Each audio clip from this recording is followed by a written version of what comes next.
Monster Mondays, brought to you by Grimdark Live.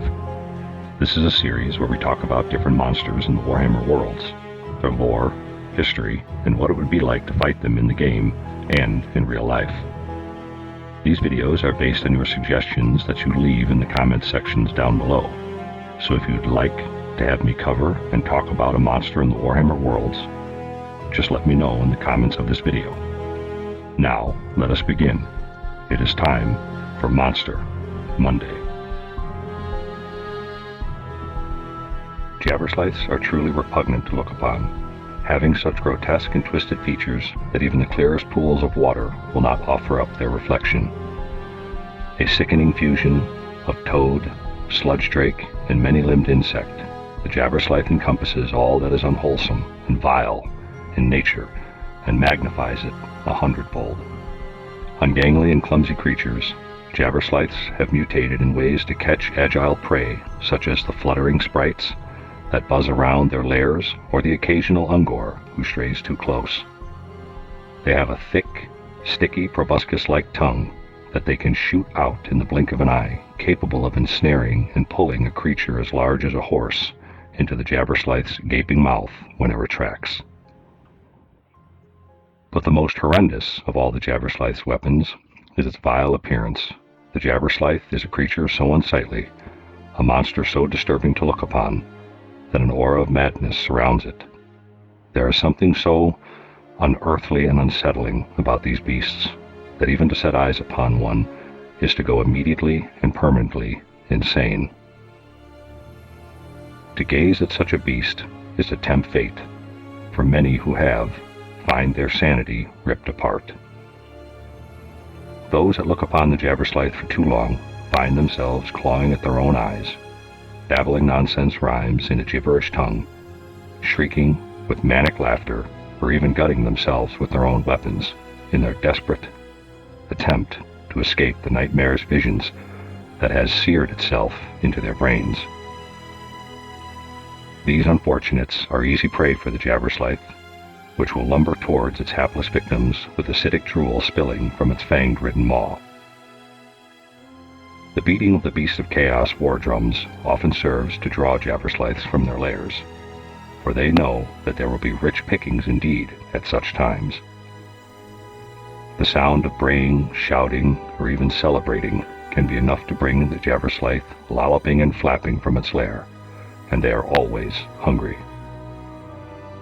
For their part, the Bray and War herds do their best to ignore the Jabberslythe, for even they are not immune to the madness of its curse. Yet, even the least experienced Beast Lord will not drive a Jabberslythe away, for a gifted Bray shaman can ensure the erratic and ungainly flight of the Jabberslythe takes them in the direction of their foe. The sight of a disciplined enemy battle line collapsing with terror and insanity as the Jabberslythe goes about its gory business is pleasing to the Beasts of Chaos indeed. It has been said that the Jabberslythe of Warhammer lore was inspired from the mythical creature Jabberwock.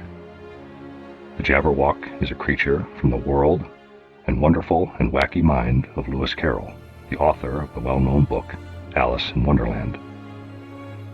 The Jabberwock comes from the poem The Jabberwocky, written by Lewis Carroll in 1871 for his novel Through the Looking Glass and What Alice Found There. The poem is listed in the show notes below. Lewis Carroll described the Jabberwock as a dragon-like creature with bulging, flaming eyes, bat wings, and a long tail. He went on to describe it with claws that are long and hairy, and for a carnivore, it has buck teeth. He imagined the Jabberwock having antennae and feelers around its mouth, and finally, he stated also the creature has a remarkable sense of fashion, sporting a waistcoat. But our monster in today's study, it wears no waistcoat, and is a thing of pure nightmares. The beast known as the Jabberslythe was created and introduced by Games Workshop back in September of 2006 with the release of 7th edition Warhammer Fantasy Battles. In this, the Beastmen, as they were known then, had their official codex, Beastmen, released, and there on page 50 of that codex, the Jabberslythe first appeared. It was said then, and is still upheld today, that the Jabberslythe is an ancient and most foul of all creatures in the deep forest. Some believe that they existed before the taint of chaos took over the lands. These creatures are among themselves twisted and vile, without the assistance of chaos at all.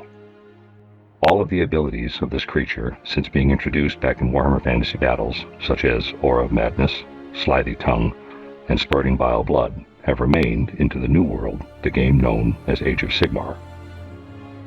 In today's game of Age of Sigmar, it has also gained additional attacks, such as Vorpal Claws and Spiked Tail attacks, where, as in the previous editions, the attack profile for melee was more generic and does not call out these specific attacks. But for today's study of this monster, we will continue to reference and describe it in today's version of the game and lore of Age of Sigmar. To fight this creature is to understand that the Jabberslythe is a fast-flying monster with 10 wounds, -2 rend attacks, and can attack you and do damage in almost all phases of the game. The Jabberslythe's unique gimmick, Aura of Madness, is that at the start of the hero phase, each enemy within 6 inches can't cast or unbind spells, move, or attack. Essentially they're befuddled on a roll of a 6+, until the player's next hero phase. In the shooting phase, this creature will shoot at a range of 9 inches with its Slithy Tongue attack, serving up -1 rend and d3 damage.